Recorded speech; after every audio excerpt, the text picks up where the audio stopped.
Good morning, friends. Welcome to a new edition of the Losers Support Group. It's been a while. I hope you guys don't feel abandoned by your fearless loser leader for not hosting a new support group. But you know, I gotta keep it authentic, so I can't just be willy-nilly throwing out these loser videos, you know? It's gotta come from the heart. And this morning I woke up and I was laying in bed, real cozy, next to my girlfriend. And I had this thought, I gotta do a video. So I thought, all right, well, I'm gonna do it. So here you guys go. What was in my mind this morning in relation to us being losers? I've been thinking about the way that I feel is that there are people in this world who are really bad off, right? There's people who are way worse off than me. There are people who need a lot of resources, a lot of help.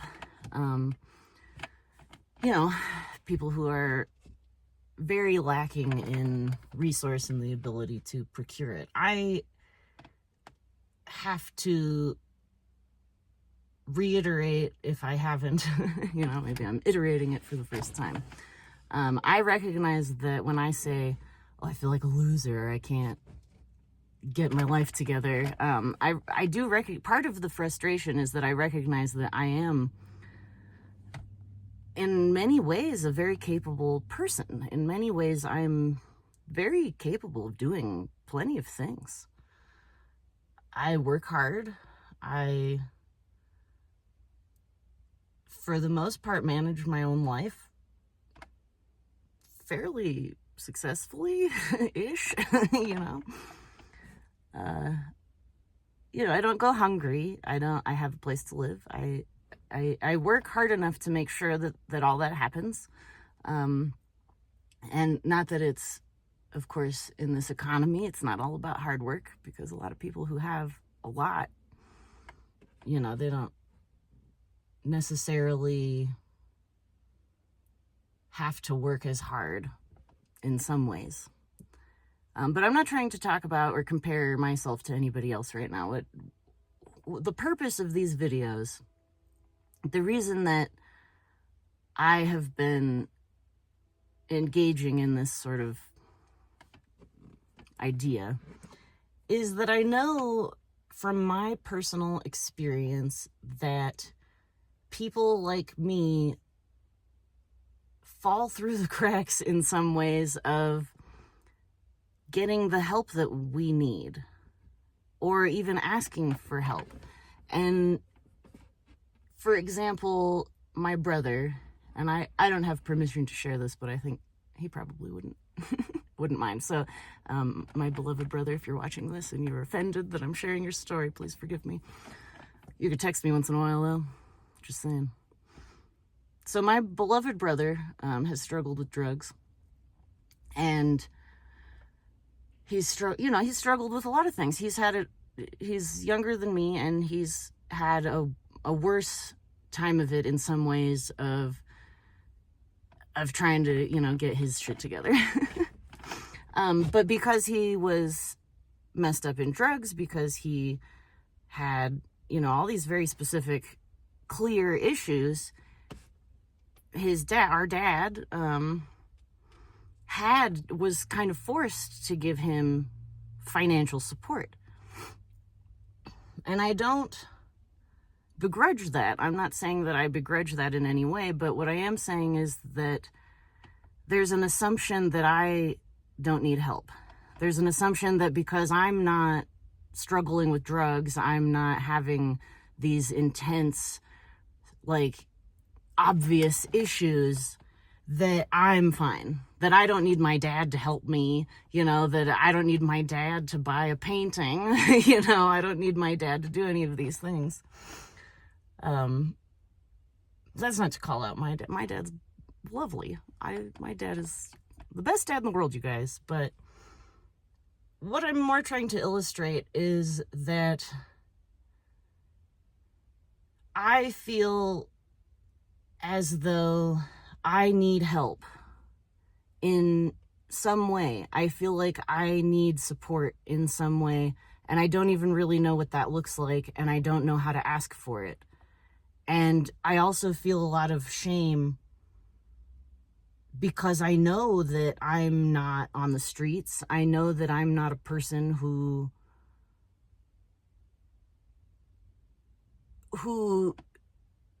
I'm not sitting here asking for donations for my life, right? That's not what I'm asking for. What I'm trying to illustrate is that if I'm going through, I'm sure that there are other people who feel the same way. And a lot of what we do is we compare ourselves to other people. If you're like me, you compare yourself to people who are worse off, and you say, well, I'm not homeless. I can feed myself. I can pay my bills for the most part, and therefore I'm fine, and I don't need any help from anybody, and I don't deserve to ask for some kind of support. Even if it's like simple, like, can you invite me over for dinner once a month or something, just to, I don't know. And anyway, I'm getting off on a tangent. Can you imagine that? That never happens to me. So I really want to establish that what I'm talking about, if you are watching this video and you're thinking, this lady is dumb as heck, she needs to just suck it up and go get a job, hippie. Yeah, if you're thinking that, I agree. I know. I know. I'm aware. I've been telling myself that for years. Get a job, hippie. Just get a job. And I've had jobs.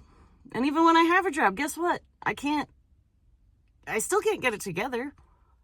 An hourly job is not enough to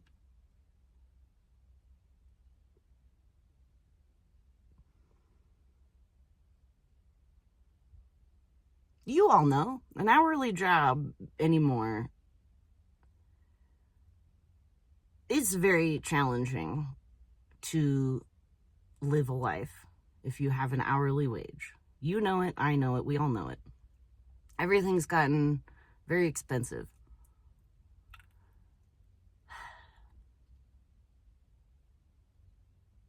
And we rely so heavily on outside systems. We rely very heavily on a food system that we have no real say or control over on the consumer level. We just go to the store and we buy what's there, Oh, avocados, here they are. Avocados are on sale, I'm going to buy avocados. And we don't have to think about the fact that they come from far away. They take a lot of resources just to produce them, and we buy them, 77 cents, what a deal. On sale, hooray. So we don't have to think about, in our society, a lot of times we don't have to think about the impact of certain things that we consume. And we don't have to think about the impact of as much of like where our money is going. Because in our country, in the United States, we are very wealthy. And so we're living in this way where we're very comfortable physically when you look at us compared to the rest of the world. And at the same time, if you look at the majority, the mainstream sort of vibe of the country is that we're all desperate and angry, and that's what we see a lot of is a lot of this desperation and a lot of anger, and we see it in the news, and we see it in media, we see it in social media videos, we see it all over the place. We're all very angry, and I don't think many of us are especially satisfied with the way that we have these systems set up, these systems of money, these systems of food, of community. A lot of us feel sort of left in the dust and lonely.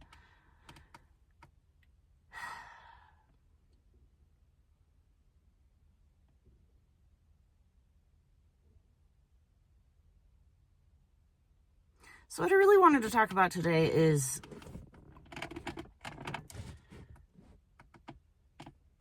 that it's not wrong to look at your situation and look at your life and say, man, this shit sucks.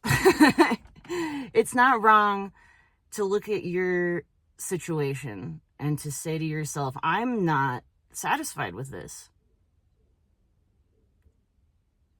And it doesn't mean that you are being ungrateful. It doesn't mean that you're being somehow selfish and blind to the suffering of the rest of the world. It's not. It is your perspective, your experience.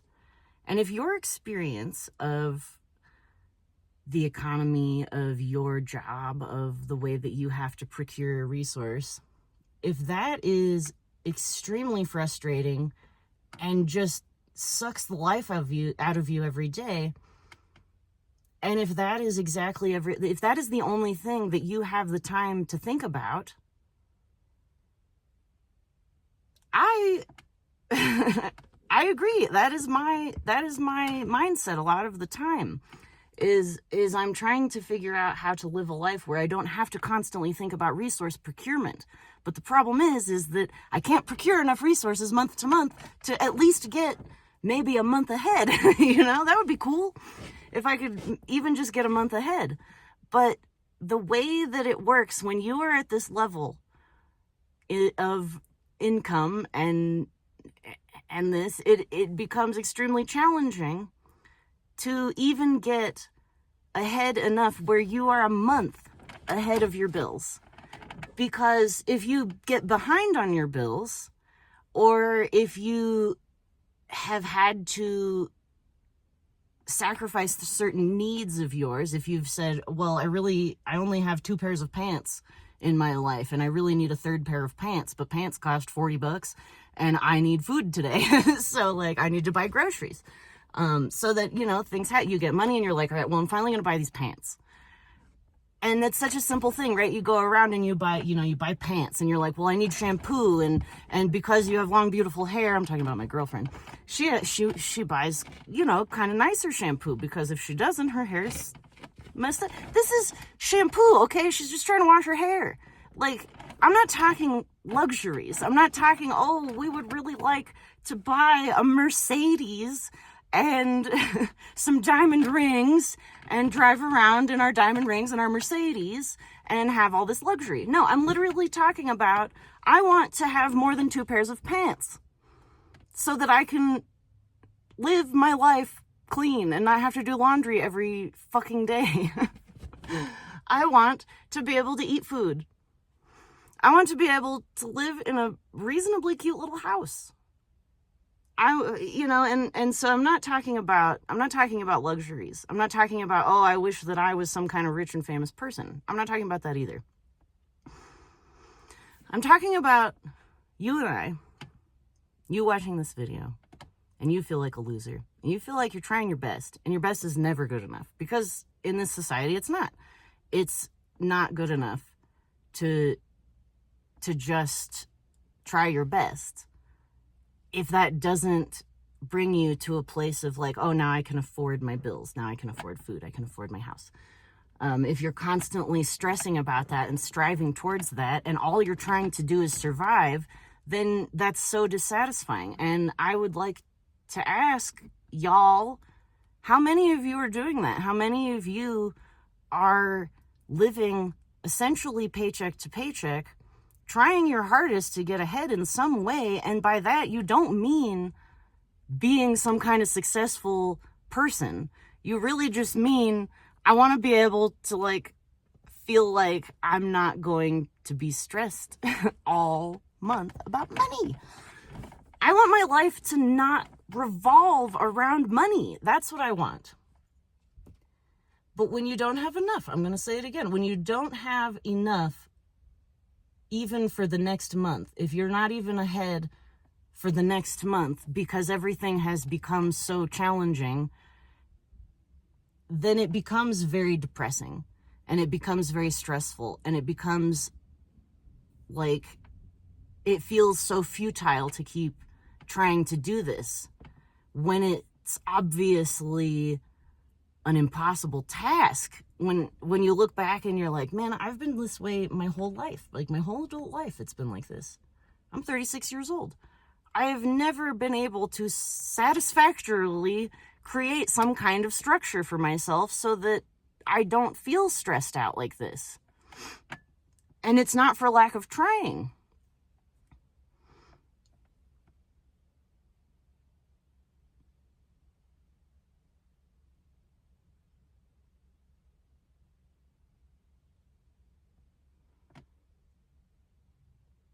But you and I, even though we're in this loser support group, we're not really losers, obviously. You know, we don't have to define ourselves that way in our hearts. It's a mere, it's almost a metaphor. You know, it's a word that points to a situation that we feel we find ourselves in.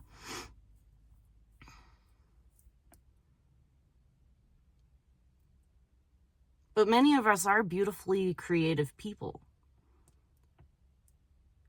who have really cool ideas.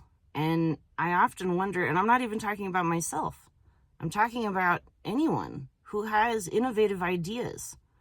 And if you have innovative ideas, but you have no way of extricating yourself from whatever social, economic situation you have been born into, well, we're not going to receive the benefits of those innovations. I mean, look at how innovative has the United States been over the last few years. You know, ultimately, it seems like we've been very remiss in investing in innovation. And we're very stuck in these old ways of being. We're very much like, well, it's either capitalism or communism. And, you know, at least capitalism isn't communism. You know, it's like, y'all realize there is more than two choices when it comes to economic systems, right? Like, there's a lot of different ways. We could create something new, but because we are not allowed to be and survive, because there is a huge swath of us who struggles and struggles and struggles, and we're all going along trying to fit into this society, trying to create a life for ourselves where we're not a drain on our family. We're not a drain on the people we love. We're not driving everybody crazy because we're always stressed about money. You know, it's not about riches. It's not about somebody or society or it's not about anybody else's perception of us. It's about me not wanting to feel like a drain on the people I care about. I don't want to feel like everybody's thinking and worrying about me, because they do. They do worry about me. But they don't know how to help me. And I don't know how they can help me, because the problem is systemic in a lot of ways. And there's not a lot that you and I as individuals can do about a systemic issue.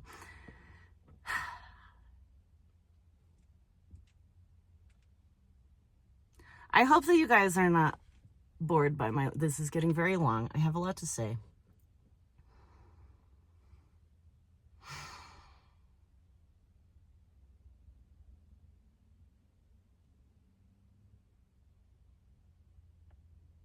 But it is so important, I think, that we do have this conversations like this, because I have felt so lonely. I've felt so isolated by the idea that I'm the only one who can't get it together here. Like, everybody else is able to suck it up. And, you know, I tell that to myself all the time, just suck it up, you know, just suck it up and get it done. I can't tell you how many times I've tried to suck it up and just do what I'm supposed to do. And that hasn't worked. It hasn't worked trying to force myself to not be a drain on my family, not be a drain on society.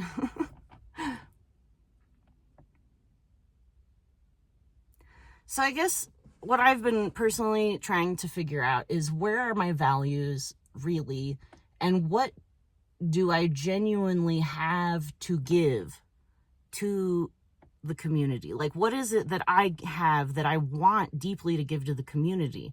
my community, the people around me, and how can I establish myself as a person of value in a community in a way that works for me. And so that's what I've been trying to focus on. I've been trying to focus on the idea that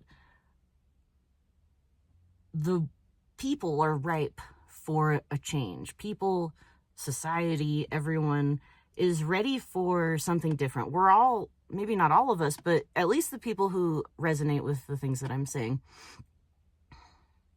There's enough of us that feel dissatisfied by all of this that we could potentially begin to network. We could potentially begin to network in ways that start supporting us in creative ways, because it's not just about money. It is about money. There's money. We need money in this world currently, because we haven't had the big revolution yet. Not that, who knows about all that. But the current reality of the situation is that most of us kind of need some money to live. So there's a big part of that. But there's also a big part of realizing that money is not everything. Money is a mere force. It's an energy. It's a way to communicate in a lot of ways. You say, you and I agree that if you have this piece of paper that says $100 on it, that means something. That if I give you this paper with $100, that you're going to give to me something worth $100. It's not inherently bad. It's not inherently evil. It's very reasonable. It's a reasonable method of facilitating trade.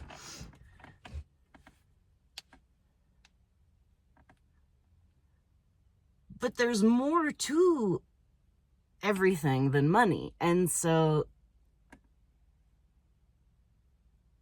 there are so many ways that we could be supporting one another, in so many ways that we could be networking and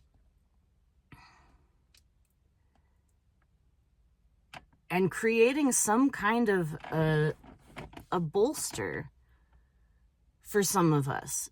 Because poverty, you look at like the issue of homelessness, right? Like, we've got the issues of homelessness, we've got the issues of poverty and drug abuse, and we've got all those like really heartbreaking problems, right? Like really big things that we want to fix, that we don't like seeing. We don't like seeing people suffering. We don't like seeing people in pain. Well, maybe some of us do. I don't know. I'm not talking about you.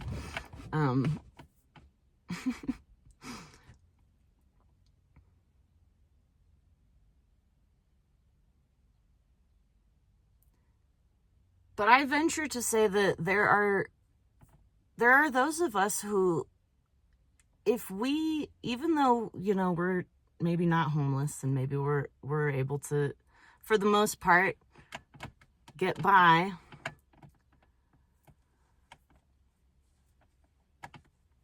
but we need help still. We still need something. We all need a community. We all could be thriving if we had a community. We could all be thriving if we were pooling our resources. We could all be thriving in this way that it's not like some kind of, hippie utopia.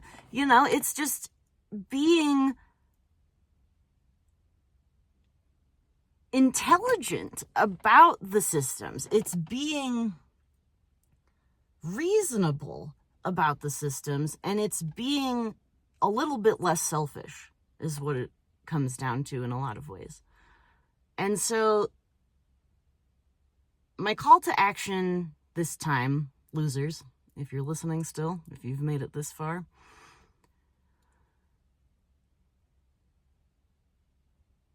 tell me in the comments, first of all, if you resonate with what I'm saying, if you feel like you're stuck in sort of this donut hole of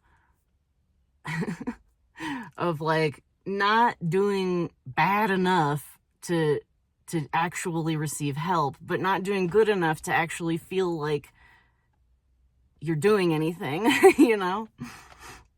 If you feel like that's a thing, if you resonate with that idea, and you don't have to, you don't have to say anything about why or whatever, but if you feel like that I'm hitting on something, that you feel like you're kind of in this weird donut hole where, like I said, you're not so bad that they're going to throw you in some kind of institution or something, but you're not great. You're just barely hanging on, and you don't feel like you are allowed to ask for help because you're not that bad, and I think it's really ridiculous that we're all waiting, like, do I need to acquire a drug habit and then ruin my life completely in order for people to see, oh, Hannah does need a little help, I guess?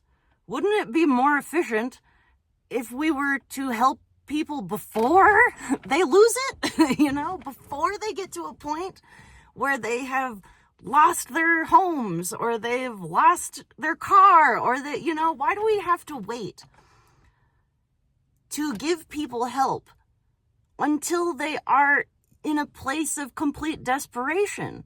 What if we just, when we each had a little extra, we were like, I'm going to buy a piece of art from somebody that I appreciate. Like, it's as simple as that. It's saying, instead of going on Amazon, am I going to get canceled by Bezos if I say this? I don't really know the rules about talking shit on YouTube. But, like, instead of saying, oh, I'm going to go on Amazon and buy this person a present for their birthday, and you go and you buy something shitty, you buy a object, you buy some dumb thing that isn't meaningful, and they're going to forget about it in who knows how long, depending on what it is. Some kind of gadget, some kind of thing, plastic trash. It's just going to end up somewhere in nature. Plastic trash. So what if instead of giving a man who already has so much money that he could put an end to world hunger, but he chooses not to, what if instead you just decided, oh, well, I know Hannah makes crocheted cloaks, so I'm going to buy from her a crocheted cloak, because that is an object that is one of a fucking kind. It's a piece of art. It's beautiful. I'm not saying I don't have any cloaks to sell to you. I'm using that as an example of art, like, there are objects in this world that are created and made by people who give a shit about the magic of an object. And I would love to get to a new place in society where we value objects, not in this way of like, oh, I want more and more and more. I just need all these things. I need a whole pile of things. What if we had special objects? What if objects were special again? Like, I'm going to make a big red hat that says, make objects special again. And so, you take, for example, a sweater. A sweater is a beautiful example. This sweater, I didn't make this sweater. This sweater, this was my grandfather's sweater. He has since passed away. He wore it all the time. It's from Italy. It's old as hell. It's retro. I don't know how old. This must be old as shit. And it is in beautiful condition. The only thing that's happened is the buttons have fallen off, and I could easily resew them, but I haven't gotten around to it. And so this is an object, right? This is an object that is so beautifully well made that my grandfather, who passed away years ago, wore it for many, many years. And then I decided, well, I love this sweater. I'm going to take it. I'm going to inherit this sweater. And so I inherited this sweater, and it's been many years for me. And look, I still wear it. It is still a beautiful sweater. And so what I'm saying is, we're so used to buying shit anymore. We're so used to buying trash. I'm tired of buying trash. I'm tired of when I want something, then my only option is trash.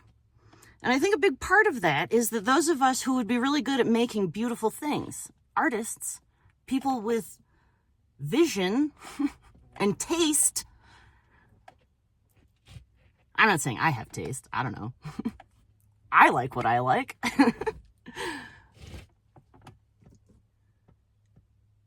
But we're so stuck in this donut hole of trash that we can't get out of it to try and make you guys handmade beautiful furniture that you could love. Or like, what if when you cooked, you had a wooden spoon. You had a wooden spoon that was basically your wand. It was like your magic wooden spoon wand. And it was hand carved by a wizard, by some person who is so good at carving spoons. And it's solid, and it's made out of some kind of wood that you really have a connection to. You know, it's like oak, just like the big tree you had in your backyard as a child. And it's beautiful, and it fits perfectly in your hand. And after years of use, it almost, it forms to your hand, and it's like an extension of your arm, just like a magic wand. Well, what if we had that kind of stuff instead of, you go to Walmart's and you buy another bag of bamboo wooden things for $3.99 because it's all you can afford.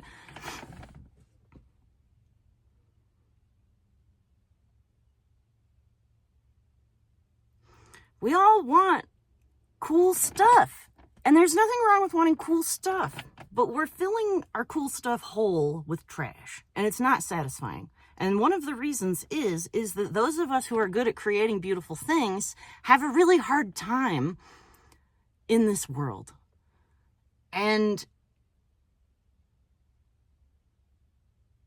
I've said I gotta end this because this has gone way too long. And that's not a complaint. I'm not trying to complain about the state of the world, right? I'm not sitting here trying to bitch about it for no reason. I'm sitting here talking about these things because it is something that affects my life deeply. It's something that causes me so much frustration, and I think about it a lot. It's on my mind a lot in a systemic way, not just in a I'm stressed about money way, but in a what can we genuinely do? What can we do? What can you and I do? What can the Losers Support Group actually do? So finally,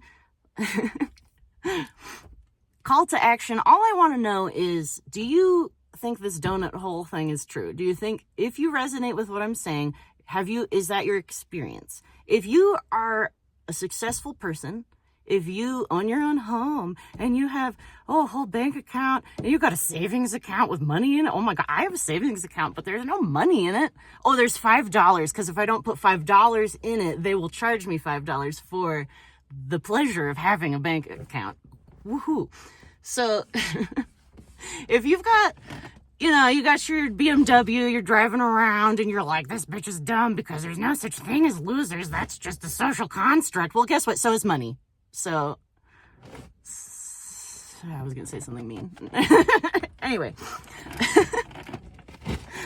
So if that's you, I don't want to hear it. I don't want to hear it. I know. We know we need to just pull ourselves up by our bootstraps. We just need to get it together, okay? We just need to get it together and just get a job, hippie. I know. I've been telling myself that for years. If that's what you're thinking, move along. This ain't your video.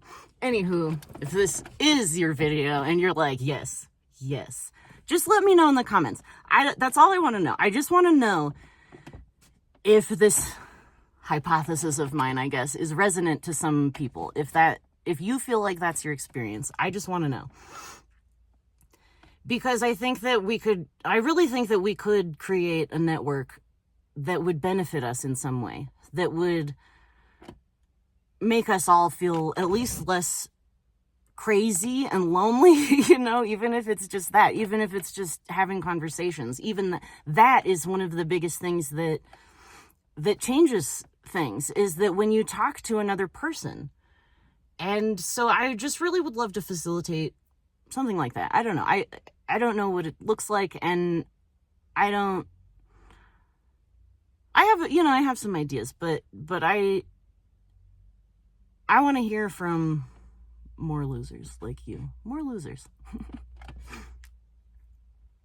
All right, that's all I'm going to say today. Thanks again for watching. It's 35 minutes. Holy moly. Maybe I'll shorten it down, do a little editing. Maybe not.